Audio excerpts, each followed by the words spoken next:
Yo, what's up, guys? Joker here, bringing you the second of three videos I'm going to be making on the three main in-game fights: the Twisted, the Formed, and the Elderslayers. I went ahead and I bought the same thing, 100 of the Elderslayers, and my Atlas tree is exactly the same it was in the last video, right? So I'm going to be essentially going ahead and running these 100 maps and seeing what kind of profit I can make, how many fights I receive from this, what kind of other loot I receive from the bosses.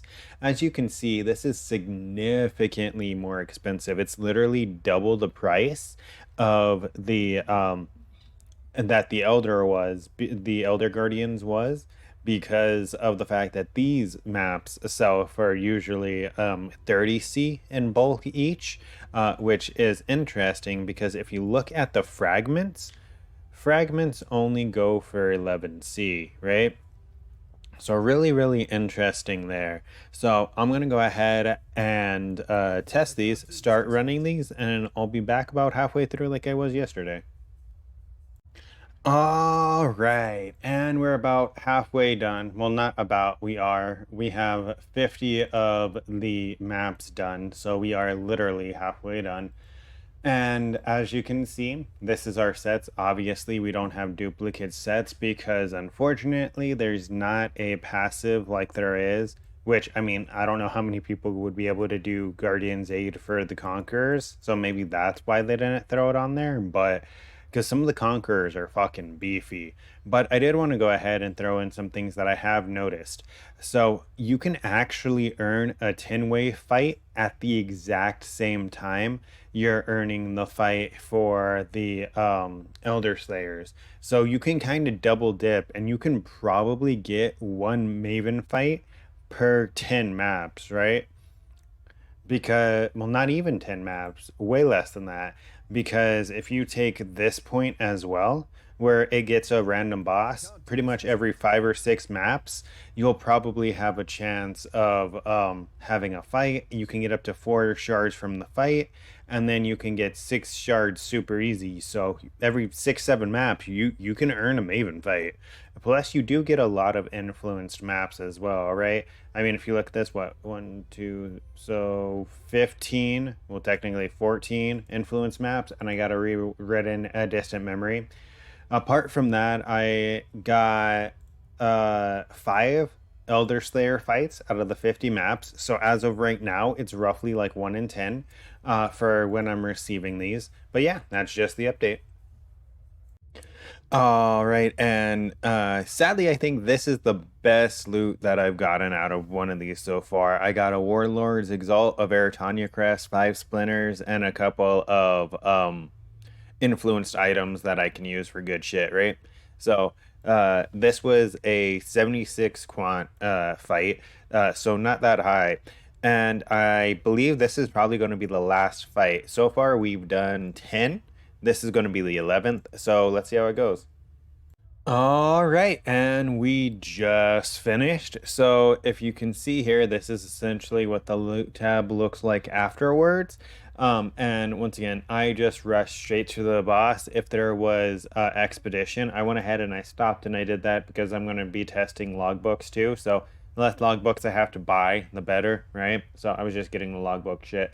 But apart from that, this is what it looks like. I'm going to go ahead and clean it up and then be right back and grab excellence.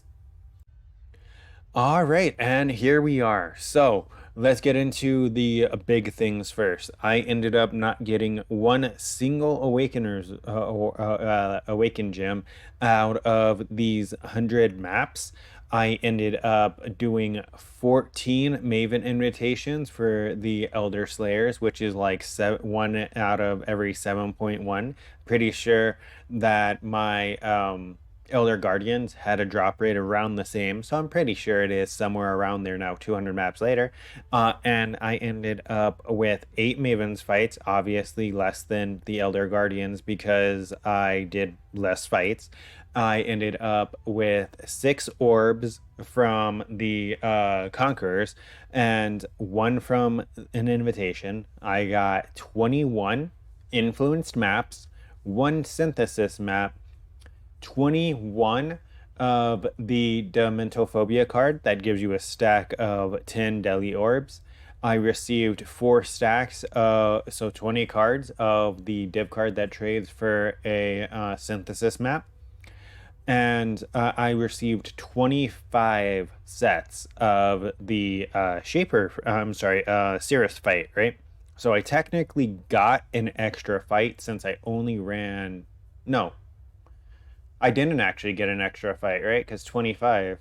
Yeah, if I would have got lucky and some of these other shards swapped around, maybe. But no, I ended up with the 25 fights. Apart from that, I got, what, 7 extra shards from the 14 fights. But that's pretty much it. So let's go ahead and jump over. This is a Saint's Treasure and a Dragon's Heart. That doesn't really count because it did not drop. It dropped in those maps, but it wasn't from like the bosses like Dementophobia and the Synthesis ones do. So let's go ahead and jump over to Excellence, take a snapshot, and 17x. That's right. We lost money doing this. Once again, I don't know if I just got unlucky or what, but I ended up losing money on the Elderslayers. I thought it was going to be the most money, but I have a feeling it might be actually the least money. Guardian's Aid may just be that good, giving that essentially 50% more fragments, right? Like, that may just be strong enough to balance out doing Shaper Guardians or Elder Guardians over Elder Slayers because of the fact that the orbs seem pretty rare, as well as the Awakened Gems seem non-existent. So up next, we do have the 100... we do have the 100 Shaper Guardians, and then I may do like 50 Elder, 50 Cirrus. I'm not doing 50 Shaper because I fucking hate Shaper, and then do like 50 of the new bosses, right? The Eater of Worlds and Searing Exarch. See what I can find out for those. But yeah, that's pretty much it. That's all I wanted to go ahead and go over. This is the second of the 3. So honestly, so far, Elderslayers is winning because I think I ended up making like 20x profit in that video, and I ended up losing like 3x in this one. But yeah, don't forget to like, comment, and subscribe to stay up to date with this and future content. And until next time, take care.